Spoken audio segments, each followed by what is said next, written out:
Everyone, सो जैसा कि आपको पता है हमने एक सीरीज स्टार्ट की थी जिसमें हम आपको मैथ्स इंडियन आर्मी जीडी के लिए आपके मॉक टेस्ट करवा रहे थे। तो आज उसमें बारी है मॉक टेस्ट नंबर 11। एंड ये जो आपका मॉक टेस्ट नंबर 11 है ये किसी प्रैक्टिस सेट से नहीं उठाया गया है, बल्कि ये आपका यहीं पास ही में आपकी एक अकेडमी है, वहीं का जो परसों आपकी पेपर हुआ था वहीं से आया है। ठीक है, सो ध्यान से देखो। पहला क्वेश्चन क्या है, मैं बाद में एडिट करके लगा भी दूंगा। पहला क्वेश्चन दे रखा है, बड़ा सिंपल सा है। बोल रखा है x अपॉन में 100 प्लस में 20। ठीक है, x बटे 100 धन 10 बराबर कितना दे रखा है भाई, 20 दे रखा है। अब ध्यान से देखो, आपको यहाँ पे x का मान पूछा। अब हर कोई जानता है कि भाई अगर x को निकालना है तो बाकी ये जितने भी नंबर्स हैं इन सबको उधर भेजना होगा। तो आप एक काम करो, पहले इस 10 को भेजो इधर। तो आप खुद बताओ, अगर 10 का साइन यहाँ किसका है, धन का, तो अगर ये धन इधर जाएगा यानी कि एक तरफ से दूसरी तरफ, तो ये किसका हो जाएगा, ऋण का। तो आप बोलोगे x बटे 100 बराबर 20 तो यहाँ पहले से था, अभी जो 10 यहाँ प्लस का है वो उधर जाके माइनस का हो जाएगा, तो ऋण का 10। अब x अपॉन में 100 बराबर कितना आ जाएगा, 10। आपको x निकालना है तो यानी कि आपको इस 100 को भी इधर भेजना होगा। अब मेन बात आती है कि आप इस 100 को यहाँ भेज तो दोगे, लेकिन प्लस में, माइनस में, मल्टीप्लाई या डिवाइड, तो आप देखो x के साथ किस संबंध में या फिर किस रिलेशन में। तो आप बोलोगे अपॉन यानी कि बटे में, तो जब बटे की चीज उधर जाती है तो गुणा में हो जाती है।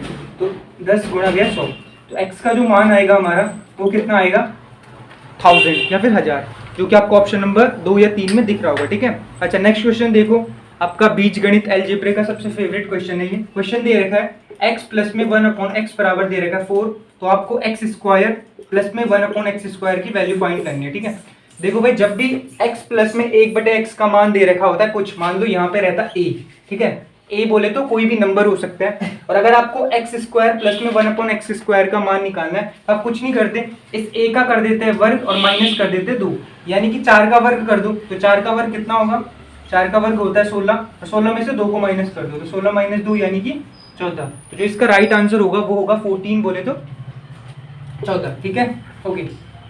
नेक्स्ट क्वेश्चन देखो भाई, नेक्स्ट क्वेश्चन काफी अच्छा क्वेश्चन था, आपका औसत से लिया गया था, और मैं पहले ही बता रहा हूँ ये औसत हो गया, साधारण ब्याज, चक्रवृद्धि ब्याज हो गया, ये कुछ ऐसे टॉपिक है जैसे लाभ हानि हो गया, प्रतिशत हो गया, जहां से क्वेश्चन बनने हैं, मतलब बनने हैं। ठीक है, तो यहाँ भी काफी अच्छा क्वेश्चन बनाया इन्होंने।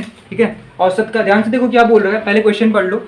बोल रखा है एक क्रिकेट टीम में जो 11 खिलाड़ी है और प्रशिक्षक आप मान लो एक हिसाब से कोच। ठीक है, तो 11 तो खिलाड़ी है, यानी कि प्लेयर कितने हैं, 11 प्लेयर, ठीक बात, और एक उनके साथ कोच है। ठीक है, COACH, स्पेलिंग देख लेना भाई। ठीक है, अब आप खुद बताओ, कुल अगर मैं बोलूँ कुल खिलाड़ी कितने हैं, या फिर खिलाड़ी बोलूँ तो कुल आदमी कितने हैं, तो आप बोलोगे 11 तो खिलाड़ी है और एक कोच है, तो दोनों सबको मिला के 12 हो जाएंगे। तो 12 टोटल हम बोल सकते हैं आदमी है, सॉरी 22 नहीं भाई, 12 यार। ठीक है, 12। अब उन्होंने देख रखा है कि उनकी जो औसत आयु है वो 18 है। अब आपने पढ़ा होगा औसत का फॉर्मूला क्या होता है, तो औसत का फॉर्मूला जो होता है या फिर औसत का सूत्र वो होता है आपका औसत बराबर योग और बटे में संख्या, कुल संख्या। ठीक है, अब आप खुद बताओ, आपको औसत दे रखा है, बिल्कुल दे रखा है कितना, 18, तो 18 बराबर योग ही तो हमें पता करना है, तो योग को लिख दो इधर साइड, और बटे में कुल संख्या, कुल संख्या कितनी है 12, तो हो जाएगा 12। यहाँ से आप सबसे पहले योग निकालो, योग कितना आएगा, यहाँ से योग आ जाएगा 18 गुणा 12, कर लो भाई कितना आता है, 18 दूनी 36, 6 हासिल 3, 18 कम 18 और 3 21। तो हमारा जो योग आया वो तो आया 216। ये 216 क्या है, ये 216 आपके जो 11 प्लेयर थे और एक कोच था, उन सब की आयु का योग है। ठीक है, अब वो बोल रहा है अगर आप इसको हटा दो कोच को, तो उनकी जो औसत आयु है वो घट जाएगी, एक कम हो जाएगी। अब आप खुद बताओ, अगर कोच हटा तो टोटल जो प्लेयर बचेंगे या फिर टोटल आदमी बचेंगे वो कितने बचेंगे, सिर्फ 11, और उनकी जो औसत आयु है वो 18 से कितनी हो जाएगी, उन्होंने खुद बोला एक कम हो जाएगी, यानी कि 17। तो अब अगर मैं इनका योग निकालू, किनका, जो बाद के बचे हुए है, तो फिर वही आ जाएगा, योग बराबर इनका भी क्या हो जाएगा, प्लेयर, कुल प्लेयर कितने बच गए 11, और गुणा में इनका औसत। देखो पहले तो 18 था औसत, लेकिन उन्होंने बोला जब कोच हट गया तो उसके बाद औसत एक कम हो गया, तो यानी कि 18 से कितना रह गया, 17 रह गया, तो 17 कम 17 और 17 कम 17 और 18। ठीक है, तो यहाँ कितना आ गया, 187। अब आप सिंपल सी बात है भैया, कोच के साथ जो उनका वजन था कुल वो था 216, और कोच के बिना जो उनका वजन है वो है उनका 187। तो आपको निकालना है कोच का वजन। आप सिंपल ऐसे समझो कि भाई आपके पास दो आदमियों का वेट दे रखा था, इन दोनों का योग था मान लो कुछ, और इसका दे दिया कि मान लो इसका वेट है मान लो 45, तो इसका कैसे निकालेंगे भैया, ये जो टोटल था उसमें से माइनस कर देंगे। सेम यहाँ पे है, coach plus player, sorry player plus coach का जो योग था उनमें से आपको प्लेयर का वेट घटा देना है, वही आपकी क्या आ जाएगी कोच की उम्र आ जाएगी। तो अगर मैं 216 में से 187 को घटाऊं तो कितना आ जाएगा आंसर? आप बोलोगे यहाँ से 9 और 2, तो आपका जो राइट आंसर होगा वो होगा 29। बोले तो ऑप्शन नंबर सी है, कितना है? ठीक है, देख लेना आप। हाँ, ऑप्शन नंबर सी है। अच्छा, इसके बाद देखो फिर वही आपके फैक्टर वाले क्वेश्चन, गुणनखंड वाले। और देखो भाई सिंपल सा गुणनखंड आएगा, ज्यादा कॉम्प्लिकेटेड आएगा नहीं। तो क्वेश्चन पूछ रखा है, just give me second. Question है आपके पास एक्स स्क्वायर प्लस में 6x प्लस में 8, एक्स स्क्वायर प्लस में 6x प्लस में 8 बराबर 0। अब देखो भाई यहाँ तो सब प्लस में, तो कोई दिक्कत होनी नहीं चाहिए। अच्छा, फिर वही बात कि जो किनारे किनारे वाले नंबर होते हैं हम उनको गुणा कर देते हैं। तो 8 और यहाँ एक्स स्क्वायर के साथ क्या है 1, तो आप बोलोगे 8। अब 8 को ऐसे दो भागों में बांटो कि गुणा करने पे तो 8 आना चाहिए और धन या ऋण यानी कि प्लस या माइनस करने पे 6 आना चाहिए। तो आप बोलोगे भाई 4 दूनी 8 होता है, बिल्कुल सही। और 4 और 2 को जोड़ो कि 6 आता है, बिल्कुल सही। तो एक्स स्क्वायर प्लस में 4x, दोनों के साथ x जोड़ देना, ठीक है। 4x प्लस में 2x और प्लस में 8 बराबर 0 आ जाएगा। अब पहले के दो में से कुछ उभयनिष्ठ लो, कॉमन लो, और लास्ट के दो में से कुछ कॉमन लो। तो यहाँ से कितना आ जाएगा? अगर आप देखोगे इन दोनों में कॉमन क्या दिख रहा है? x, तो ये हो जाएगा x प्लस में 4, बिल्कुल। और यहाँ प्लस क्या दिख रहा है? 4, तो ये भी हो जाएगा, सॉरी 2 दिख रहा है, ये भी हो जाएगा x प्लस में 4 बराबर 0। अगर आपको पता करना है कि आप सही डायरेक्शन में जा रहे हो तो ये दोनों ब्रैकेट सेम आने चाहिए, बचपन से बताया जा रहा है, बिल्कुल सेम ही आ रहा है। तो यहाँ पे हो जाएगा x प्लस में 4, ये पहला गुणनखंड, एंड दूसरा x प्लस में 2, ठीक है। तो x प्लस में 2 आपका जो ये आंसर मिल जाएगा जहाँ पे, उसको टिक कर देना, ठीक है। तो ये भी इजी सा क्वेश्चन था, ठीक है। नेक्स्ट क्वेश्चन देखो भाई क्या बोल रहे हैं, ठीक है भाई। Next question, just give me a second. ठीक है भाई, बोल रखा है एक आयत की लंबाई और चौड़ाई का अनुपात। तो ध्यान से देखो, आयत है आपके पास, उसकी लंबाई और चौड़ाई का अनुपात दे रखा है। पहले आयत बना लो, होता कैसे, कुछ ऐसा ऐसा दिखता है। इसकी लंबाई और चौड़ाई का अनुपात दे रखा है 2:1, ठीक है। यानी कि ठीक है, लेंथ को मैं L से लिख रहा हूँ और चौड़ाई को मैं B से लिख रहा हूँ, तो इनका अनुपात दे रखा है 2:1। बोल रखा है इसका जो क्षेत्रफल है वो 72 वर्ग मीटर है, यानी कि 72 वर्ग मीटर बोले तो मीटर स्क्वायर, ठीक है, जो इसका एरिया है।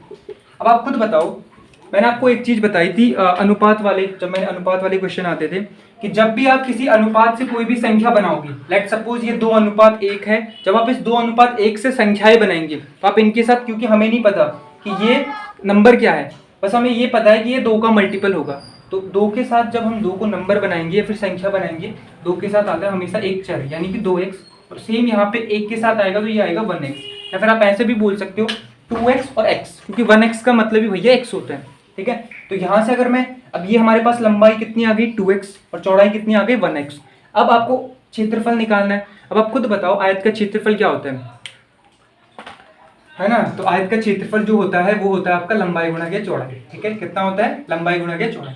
अच्छा, लंबाई आपके पास है, आप बोलोगे बिल्कुल भाई है लंबाई, कितनी है लंबाई? है 2x, बिल्कुल 2x, और एक सेकंड 2x, और गुणा चौड़ाई कितनी है? चौड़ाई आप बोलोगे x है, और बराबर भैया ये क्षेत्रफल ही तो दे रखा है हमें, क्षेत्रफल कितना दे रखा है 72, तो इसको कर दो 72 के बराबर।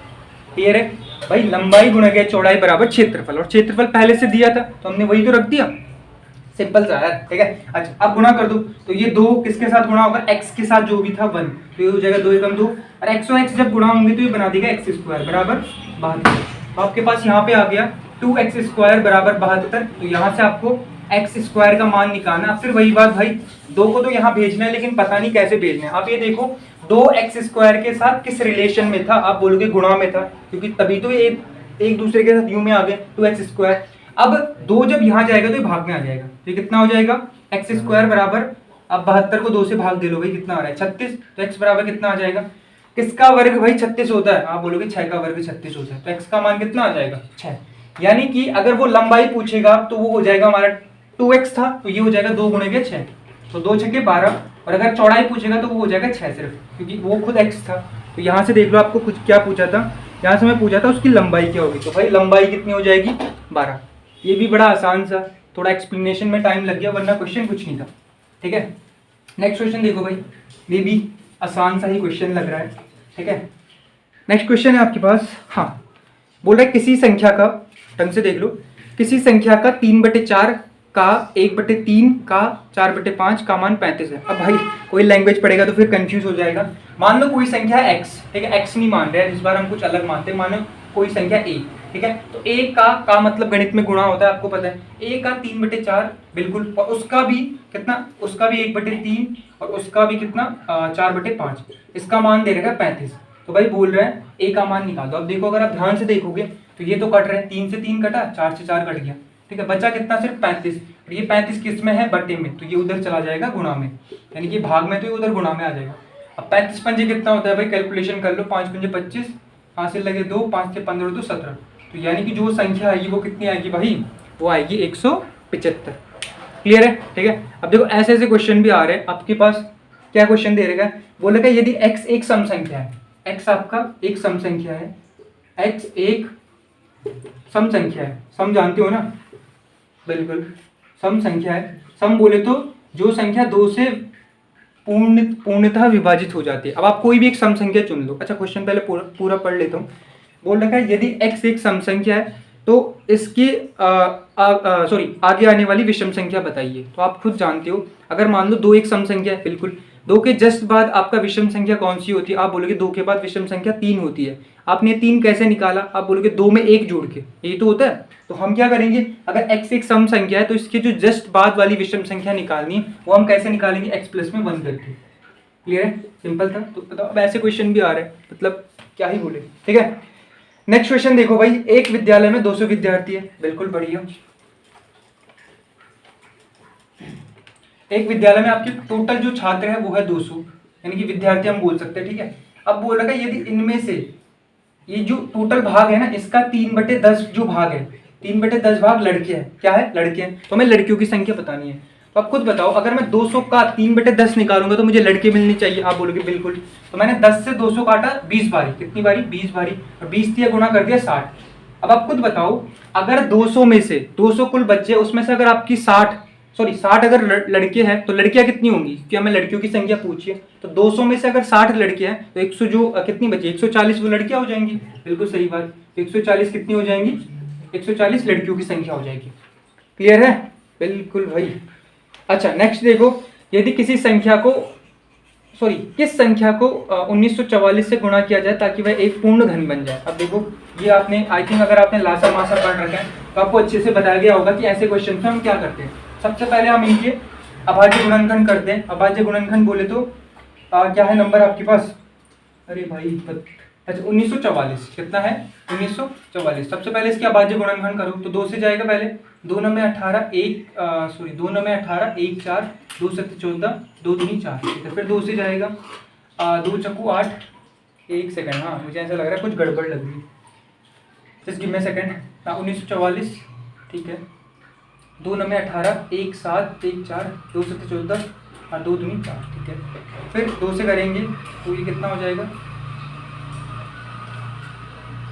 1944 को किस संख्या से गुणा किया जाए ना, सही तो है, ठीक है। और फिर 2 चक्कू 8, 1 7, 2 8 16 और 2 छक्के 12, यही आ रहा है। फिर 2 से करेंगे तो ये हो जाएगा हमारा 2 दूनी 4, 2 चक्कू 8 और 2 तिया 6। फिर 2 से करेंगे, 2 से नहीं, अब 3 से जाएगा, 3 8 24 और 3 एकम 3। फिर 3 से जाएगा 3 दूनी 6 और 3 7 21। फिर 3 से जाएगा 3 9 में 27। फिर 3 से जाएगा 3 तिया एंड फिर 3 से जाएगा 3 एकम। तो और अब ध्यान से देखो, हमें भी पता है, हमें बताया गया है कि जब भी हम पूर्ण घन बनाते हैं ना, तो हम जब अभाज्य गुणनखंड आ जाते हैं तो हम 3 3 के जोड़े बनाते हैं। तो 3 जोड़े में से एक को बाहर ले लेते हैं। तो खुद देखो यहाँ पे 2 2 के तो 3 जोड़े बन रहे हैं, बिल्कुल सही बात। और 3 3 के भी एक तो 3 जोड़ा बन रहा है, लेकिन दूसरे जोड़े में 1 3 कम पड़ रहा है। इसका मतलब जानते हो कि अगर हम ये जो संख्या है ना 1944, अगर हम इसको 3 से गुणा कर दें तो ये आपकी पूर्ण घन बन जाएगी। कैसे, क्योंकि भैया यहाँ देखो ना 3 3 ही 2 ही पेयर बन रखे हैं इसके, अगर इसको तीसरा 3 मिल जाता तो ये 3 भी बाहर आ जाता, यानी कि पूर्ण घन बन जाता। तो इसका जो राइट आंसर होगा वो क्या होगा, 3 से गुणा करेंगे। क्या करेंगे, 3 से गुणा करेंगे। अब देखो जरूरी नहीं है आपके पास गुणा वाला आए, अगर एग्जामिनर थोड़ा भोला वाला निकला तो आपको प्लस या माइनस वाला दे देगा कि भैया बताओ इसमें कौन सी संख्या जोड़ दी जाए। जैसे मैं बोलूं कि 140 में कौन सी संख्या जोड़ दी जाए कि वह एक पूर्ण वर्ग बन जाए, तो आप बोलोगे 140 के आसपास 144 आता है जो कि 12 का वर्ग होता है। तो उसमें आप कितना जोड़ दोगे, 4 जोड़ दोगे, सिंपल है। अच्छा ये थोड़ा आप बोल सकते हो अच्छा क्वेश्चन था, अच्छा भी नहीं, एक थोड़ा सा अगर आपने ये चीज पढ़ी है पहले तो आप आराम से इस क्वेश्चन को टैकल कर लोगे। क्वेश्चन है आपके पास पी एक्स स्क्वायर प्लस में आपका क्यू एक्स और प्लस में 2 बराबर 0 बोल रखा है। यदि इसमें मूल एक दूसरे के व्युत्क्रम है तो आपको डायरेक्ट एक प्रॉपर्टी पढ़नी है कि जब भी मूल व्युत्क्रम होते हैं, मूल जब भी क्या होता है, व्युत्क्रम होते हैं तो उस वाले केस में हमेशा आपका a बराबर c होता है। अब भाई बहुतों को तो ये तक नहीं पता होगा a होता क्या है। भाई जो a होता है वो होता है एक्स स्क्वायर का गुणांक, यानी कि एक्स स्क्वायर के साथ कौन सी संख्या गुणा में, तो आप बोलोगे p है, बिल्कुल सही बात। और बराबर c बोले तो कोई भी चर राशि, सॉरी चर बोल रहा हूँ मैं, अचर, हाँ अचर, यानी कि जो ये सिंपल नंबर्स होते हैं लास्ट में, तो ये हो जाएगा 2, यानी कि p की वैल्यू कितनी हो जाएगी, p की वैल्यू हो जाएगी हमारी 2। क्लियर है? ओके भाई, नेक्स्ट क्वेश्चन देखो, ये हो गए 40 नंबर। 41 नंबर वाला क्वेश्चन देखो, ये आपका समांतर श्रेणी से क्वेश्चन दे दिया, ध्यान से देखो भाई। अच्छा, आपको समांतर श्रेणी का 125वां पद निकालना है। हमें पता है, हमने फॉर्मूला पढ़ रखा है, ए एन बराबर क्या होता है, ए प्लस में एन माइनस में 1 इंटू डी, ठीक है। अच्छा, ए एन हमें क्या निकालना है भैया, ए एन का मतलब होता है कौन से नंबर का पद निकालना है, हमें 125वां निकालना है। तो ये आ जाएगा ए की पावर मतलब ए 125, और ए की जगह क्या है यहाँ पे, ए होता है आपका प्रथम पद दे रखा है 5, बिल्कुल सही बात, 5 प्लस में एन क्या होता है, कौन से नंबर का पद निकालना है, तो हमें 124 निकालना है। तो उस 124 में से 1 माइनस कर दोगे, सॉरी 125 में से 1 माइनस कर दोगे, ये आ जाएगा 124, और गुणा में डी है, डी बोले तो सार्वंतर होता है किन्हीं भी दो नंबर के बीच का अंतर। तो अगर मैं 5 और 10 के बीच का अंतर देखूं, या फिर क्रमित संख्या के बीच का अंतर, क्योंकि यहाँ पे सबके बीच में जो अंतर होता है वो बराबर होता है किसमें, समांतर श्रेणी में, तो कितना हो जाएगा 5, बस कुछ नहीं करना। तो ये हमारा आ जाएगा बिल्कुल, तो 125 आ जाएगा कितना, 5 प्लस में 105 चक्कू 20, 2 5 दूनी 10 और 2 12, 1 5 1 5 और 6, तो 620 धन 5 कितना आ जाएगा 625। यानी कि ये जो आपको समांतर श्रेणी दे रखी है ना, एक सेकंड है, मैंने समांतर श्रेणी तो लिखी है, 5 10 15 20 ऐसे ही चलती जाएगी। इसका जो 125वां पद होगा वो होगा आपका 625, ठीक है। ये भी बड़ा सिंपल सा क्वेश्चन है, ठीक भाई। नेक्स्ट क्वेश्चन देखो, एक व्यक्ति धारा की दिशा में 11 किलोमीटर प्रति घंटे की गति से जाता है और धारा के विपरीत आपका 8 किलोमीटर प्रति घंटे की गति से नाव चला सकता है। तो आपको पता होना चाहिए, जब भी वो धारा के साथ जाएगा तो उसकी जो चालें होंगी, यानी कि नाव की चाल और धारा की चाल वो जुड़ती है। जब भी धारा के विपरीत आता है तो चालें घटती है। तो सबसे पहले बोला था धारा की दिशा में, मतलब धारा के साथ साथ, तो वहाँ पे दोनों जुड़ जाएगी, यानी कि x प्लस में y बराबर आ जाएगा 11, और जब विपरीत आ रहा है यानी कि x माइनस वाई, चालें घट जाती है, बराबर कितना हो जाएगा 8, ठीक है। आपको क्या पूछा है, अच्छा x क्या होती है, ये x होती है नाव की चाल और y धारा की चाल, तो हमें y निकालना है, तो आप माइनस कर दो, तो कितना हो जाएगा 2y बराबर 11, सॉरी 11 बोल रहा हूँ मैं 3, ठीक है। सो y की वैल्यू 3/2 मतलब 1.5 किलोमीटर पर आवर। क्लियर है? ठीक है। तो ये भी काफ़ी आसान सा क्वेश्चन मेरे हिसाब से, ठीक भाई, बढ़िया, ठीक है। सो अभी आज के लिए थोड़े 2-3 क्वेश्चन बच गए थे, मैं उनको आपको नेक्स्ट वीडियो में ले आऊँगा, ठीक है, बिकॉज ये वीडियो लंबी बन जाएगी वरना, एंड फिर इतना स्टोरेज नहीं है कि इस वीडियो को एडिट करके फिर अपलोड किया जाए, ठीक है। तो मेरे ख्याल से आज के लिए काफ़ी रहेगा इतना, ठीक है। आपको क्वेश्चन समझ में आएंगे, अगर कोई सजेशन है तो बता दो भाई कि भाई ऐसे बता, या फिर ऐसे ये समझ में नहीं आया ऐसे करके बताओ, ठीक है। तो मेरे ख्याल से तब तक के लिए जय हिंद जय भारत।